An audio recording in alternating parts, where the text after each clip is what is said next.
Well, hello, you who are beloved by God. My name is Jonathan McCleary. I'm the pastor at Bay United Methodist Church. Thank you for joining me today for this midweek meditation. Being part of a service-oriented congregation, we often serve others through planned events. We organize, we plan our schedule, we muster, and then we get the job done, usually with good success. We love to serve, to gather together and pull something off. And I know that we are blessed in our service. But being the busy people we are, our service needs to be scheduled and planned. It has to fit everybody's schedule so we can gather and get the work done. But in contrast, when we look at the life and ministry of Jesus, so much of the service he provided was unplanned and unscheduled. People showed up unexpectedly, needing his help, and Jesus took the time to serve, though he may have had other plans, though it wasn't in the schedule. Whether it was convenient or not, he served. In Mark 5:25, a sickly woman touches his hem amid a crowd. He stops to help. In John 13, a servant was not provided at the Last Supper to wash their feet, so Jesus did the job himself. In the story of the Good Samaritan in Luke 10, the Samaritan altered his travel agenda to help a stranger in need. It certainly was unplanned. So although we often plan service events and schedule them carefully, let me encourage you to look for ways to serve spontaneously on your own. You may find those experiences to be the most rewarding. I'd like to tell you a story written by Paul Villard. It was written about someone who served him in a time of need when he was very young, and it turned into a lifelong relationship of caring. Paul's story was written back in 1966, and he wrote about an even earlier time, back before the internet, back when the communication was hardwired, back when the telephone was an emerging technology. Back then, operators, not computers, routed your phone calls, and if you needed help, you could actually talk to a real person. Here's Paul's story. When I was quite young, my family had one of the first telephones in our neighborhood.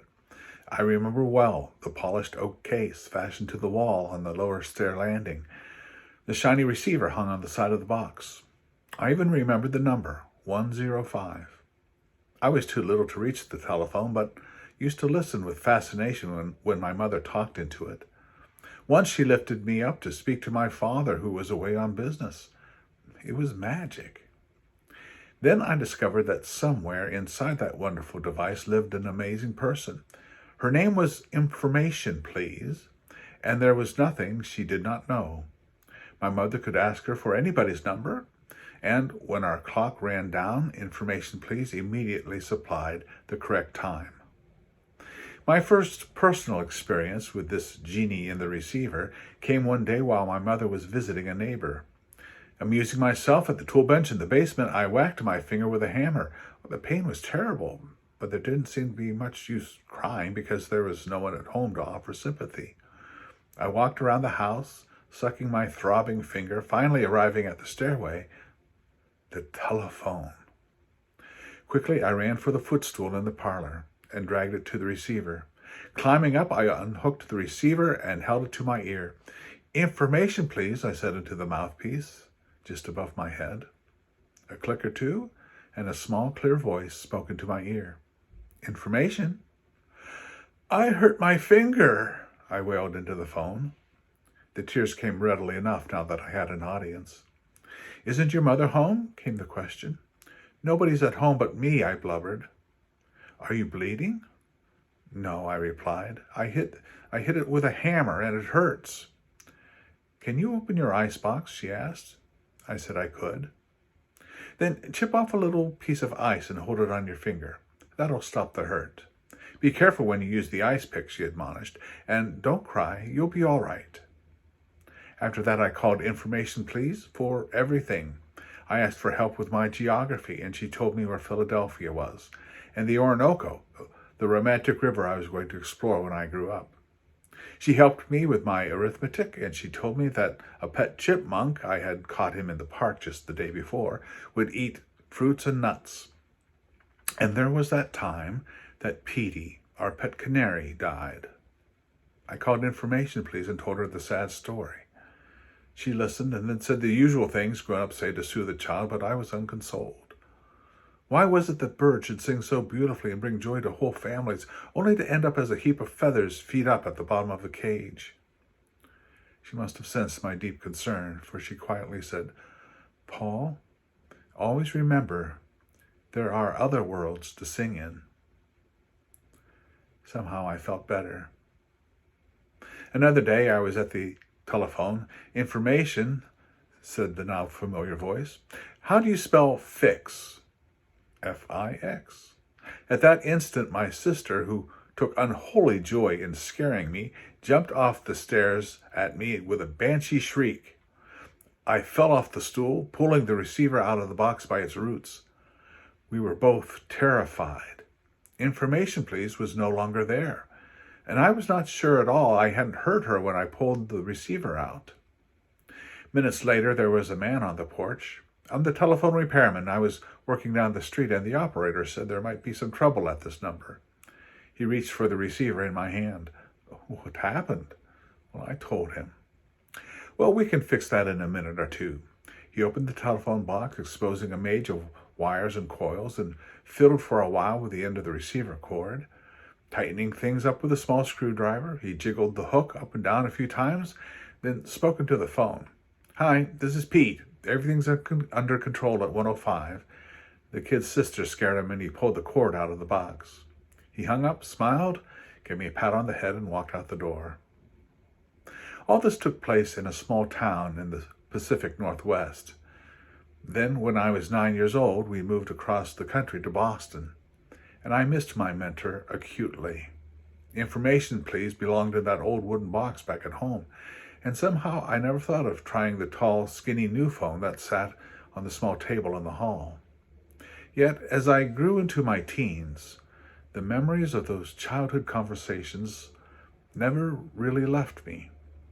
Often in times of doubt and perplexity, I would recall the sense of serenity and peace I had when I knew that I could call information, please, and get the right answer.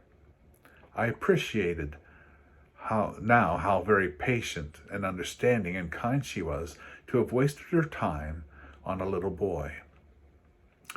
A few years later, on my way back to college, my plane put down in Seattle. I had about half an hour between planned connections, and I spent 15 minutes or so on the phone with my sister, who lived there now, happily mellowed by marriage and motherhood. And then, without really thinking what I was doing, I dialed my hometown operator and said, "Information, please." Miraculously, I heard again the small, clear voice that I knew so well. Information? I hadn't planned on this, but I heard myself saying, "Could you tell me, please, how to spell the word fix?" There was a long pause. Then came the softly spoken answer. "I guess," said information, please, "that your finger must have healed by now." I laughed. "So it's really still you. I wonder if you have any idea how much you meant to me during all that time." "I wonder," she replied, "if you know how much you meant to me. I never had any children, and I used to look forward to your calls." Silly, wasn't it? Well, it didn't seem silly, but I didn't say so. Instead, I told her how often I had thought of her over the years, and I asked if I could call her again when I came back to visit my sister when the semester was over. "Please do. Just ask for Sally." Goodbye, Sally. It sounded strange for information, please, to have a name. "If I run into any chipmunks, I'll tell them to eat fruits and nuts." "Oh, do that," she said. "And I expect one of these days you'll be off to the Orinoco." Well, goodbye. Just 3 months later, I was back again at the Seattle airport. A different voice answered information, and I asked for Sally. "Are you a friend?" "Yes," I said, "an old friend." "Then I'm sorry to have to tell you, Sally had only been working part-time in the past few years because she was ill. She died 5 weeks ago." But before I could hang up, she said, "Wait a minute, did you say your name was Villard?" "Yes." "Well, Sally left a message for you. She wrote it down." "What was it?" I asked, almost knowing in advance what it would be. "Here it is. I'll read it. Tell him I still say there are other worlds to sing in. He'll know what I mean. I thanked her and hung up. I did know what Sally meant. That's the end of the story. The need for caring, the opportunity to serve, these arise unexpectedly, unplanned, and have no respect for our schedules. They may be frustrating, but they are also marvelous opportunities that expand your heart and increase your capacity to care. Don't let all your service be an organized event. Look for those opportunities that arise unexpectedly. That's what Jesus did. I hope you'll do the same. God bless you, and we'll see you soon.